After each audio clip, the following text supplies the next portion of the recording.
सतर्क न रहना या फिर लापरवाही बरतना कैसे कर्क राशि वालों के लिए परेशानी का सबब बन सकता है? 2021 क्या कहता है? हर महीने का लेखा जोखा पंडित जी, कहाँ क्या कब नहीं करना है? देखो, ऐसा कर्क राशि का जो ट्रांजिट है वो ये है कि जब साल की शुरुआत हुई है तो इनके आमदनी के स्थान में राहु बैठा हुआ है। इनके पत्नी या पति भाव में बृहस्पति शनि के साथ बुध के साथ गोचर कर रहा है। इनके रोग स्थान में सूर्य शुक्र के साथ गोचर कर रहा है।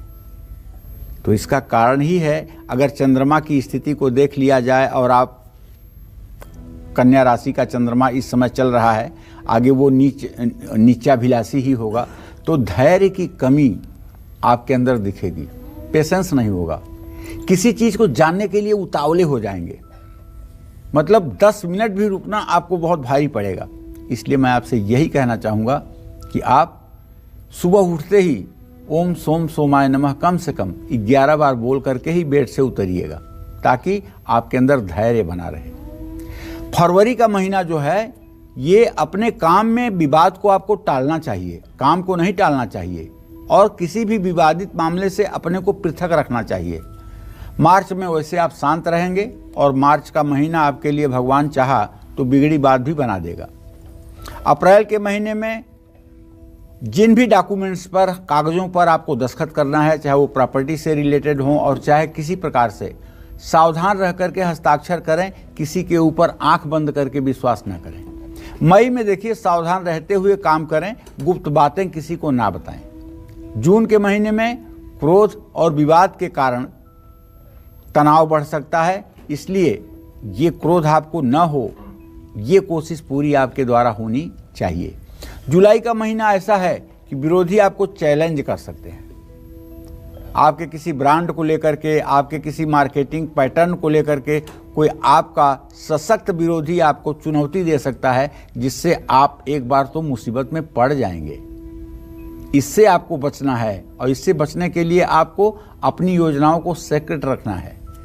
अगस्त के महीने में लेन देन के मामलों में भाई सावधानी जरूरी है, और सितंबर के महीने में किसी भी प्रकार के ऐसे लोगों से दूर रहना है जो लोग किसी चीज के एडिक्ट हों या किसी चीज के नशा करने वाले हों। ऐसे लोगों के साथ बैठना उठना बिल्कुल आपको बंद कर देना चाहिए। अक्टूबर के महीने में अपने लोगों से दूरी न रखें, इसका ध्यान रखें, और कोई बड़ा फैसला लेना हो तो ना लें। नवंबर में तो मैं यही कहूँगा कि यात्रा मत करिएगा कहीं, क्योंकि यात्रा करना नुकसानदेह होगा, और पैसा कमाने की हड़बड़ाहट कहीं आपको नुकसान का कारण न बना दे।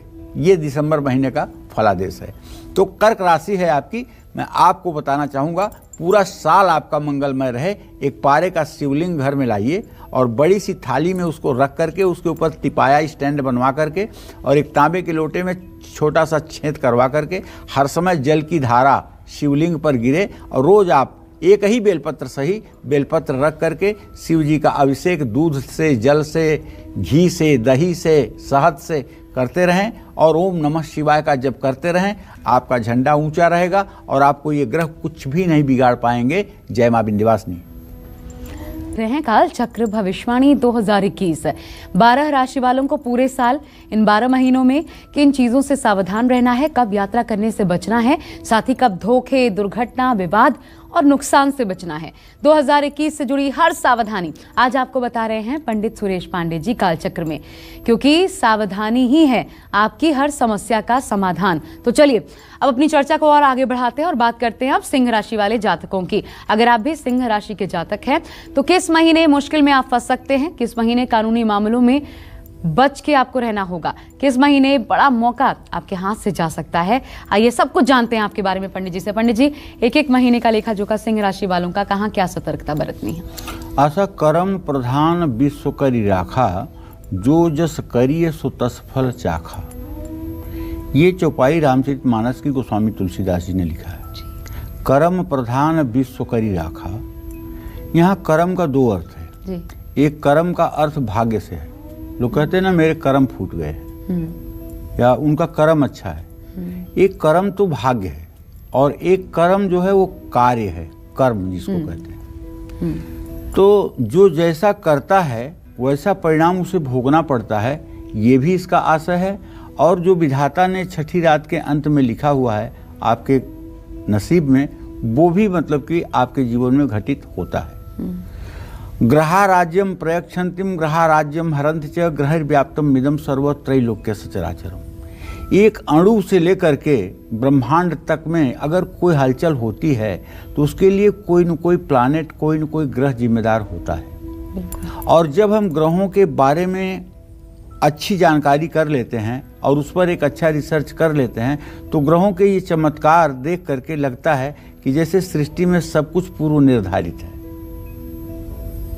लेकिन वेदव्यास ने गीता में ये बात लिख करके सबको राहत दे दी, गीता अध्ययनशीलस्य प्राणायाम परस्य च नैवम संति ही पापानि पूर्वजन्म कृतानि च।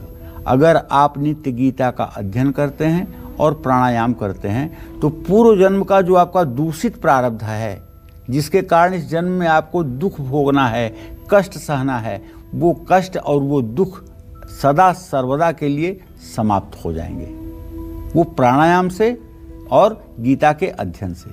क्योंकि गीता एक ऐसा शास्त्र है जिसमें सिर्फ और सिर्फ आत्मा और मन की बात की गई है और अपने को सुधारने की बात की गई है।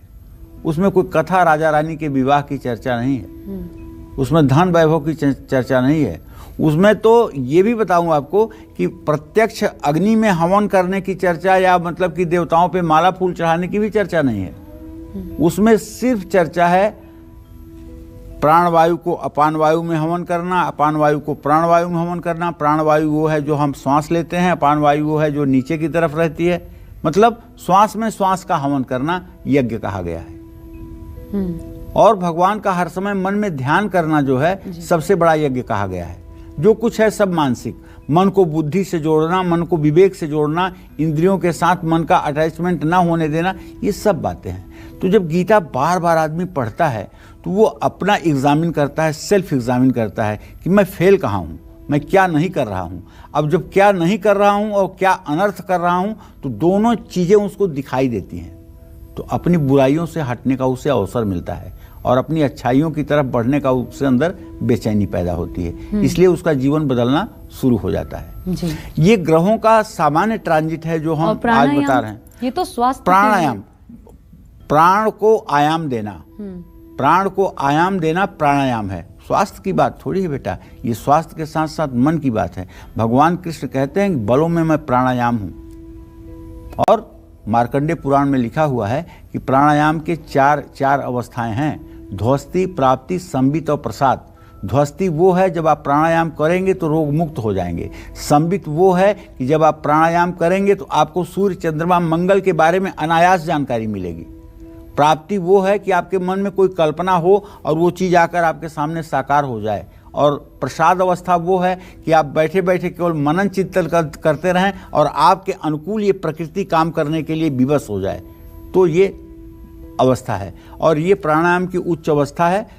अगर 40 सेकंड तक श्वास को खींचा जाए, 160 सेकंड तक श्वास को रोका जाए और 80 सेकंड तक श्वास को छोड़ा जाए तो ये उत्तमोत्तम प्राणायाम है। इस तरह का प्राणायाम करने वाला व्यक्ति 5 बार प्राणायाम अगर सुबह शाम कर ले तो वो जिस रास्ते से चलेगा देवता खड़े होकर के लाइन में उसके ऊपर फूल बरसाएंगे। ये कोई आसान सी बात नहीं है, ये बहुत बड़ी बात। तो फिर एक रिक्वेस्ट भी पंडित जी की आगे जरूर प्राणायाम से जुड़ा एक विषय किसी दिन कार्यक्रम में जरूर करें, क्योंकि आज थोड़ा वक्त की कमी है। लेकिन हम सिंह राशि के जातकों की बात कर रहे हैं तो आइए आपके हर एक महीने का लेखा जोखा पंडित जी बता दीजिए। देखिए, सिंह राशि के जातकों को बताऊं कि आप जितना दिल के साफ हैं दुनिया को वही आप समझते हैं। और एक तो आपकी सबसे बड़ी कमी है कि आपको अपने ऊपर ओवर कॉन्फिडेंस रहता है। तो चलिए बताऊं कि इस साल जो 2021 की शुरुआत हुई है, इस शुरुआत में आपके छठे भाव में रोग शत्रु के स्थान में शनि, बृहस्पति, बुध ये सब गोचर कर रहे हैं। तो क्या आप समझते हैं कि आपके लिए बड़ा रास्ता अच्छा बन जाएगा? दुश्मन हर कोशिश करेंगे आपको नीचे गिराने की, और इन षड्यंत्रों से तब आप बचेंगे जब आप थोड़ा सा सावधान रहेंगे। और यदि कोई विवाद है तो उसमें समझौता कर लेना बुद्धिमानी होगा, वरना ये विवाद आगे टल सकता है और इससे परेशानी बढ़ेगी। मार्च के महीने में वाहन से चोट चपेट लग सकती है, विरोधियों से भी आपको सावधान रहना चाहिए। अप्रैल में जब गोचर सूर्य का मेष राशि में हो जाएगा तो किसी के ऊपर विश्वास करके दस्तखत मत करिए। सब कुछ पढ़ लिख करके हस्ताक्षर करिए और गलतफहमी से बचे रहिए। मई की बात जहां तक है, वृषभ राशि का सूर्य होगा, बुरी संगत से बचिएगा और अपनी महंगी चीजों का ध्यान रखिएगा। जून में जब सूर्य प्रवेश कर जाएगा मिथुन राशि में, तो विरोधियों से सावधान रहिएगा, अपनी गलतियां ना दोहराइएगा और गलती अगर हो जाए तो उसे कम से कम अपने मन में रियलाइज करिएगा।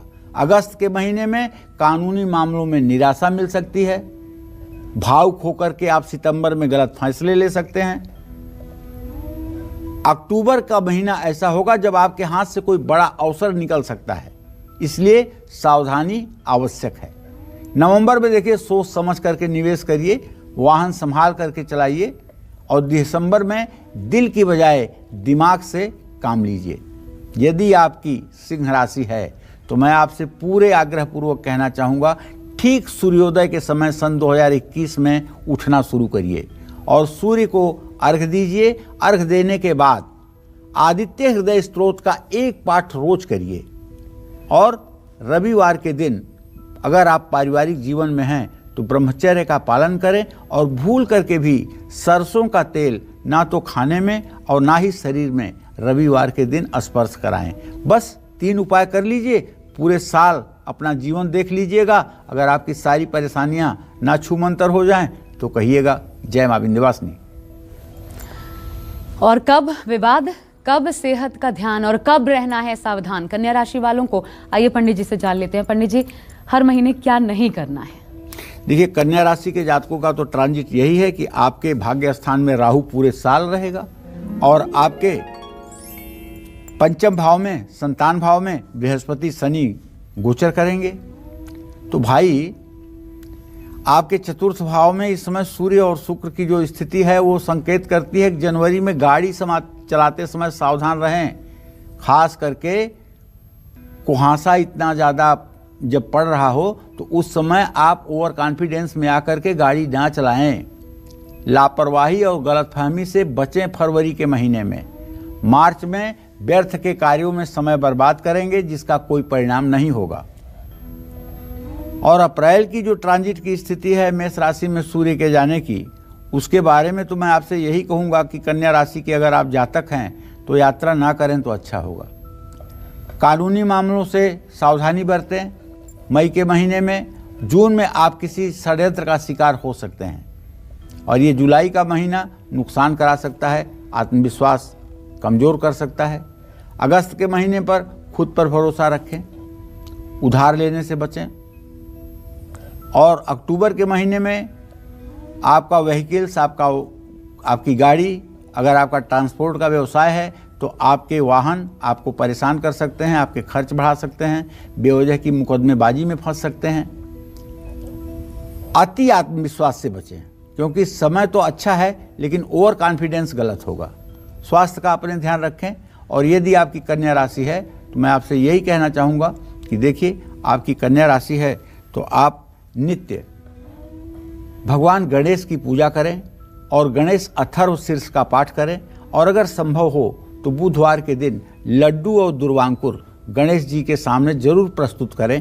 इसमें 2 राय नहीं है कि आपकी मनोकामना पूरी होगी। गणेश अथर्व शीर्ष का पाठ यदि आप प्रतियोगी परीक्षा में जाना चाहते हैं तब तो आपके लिए वरदान साबित होगा। जय मां विंध्यवासिनी।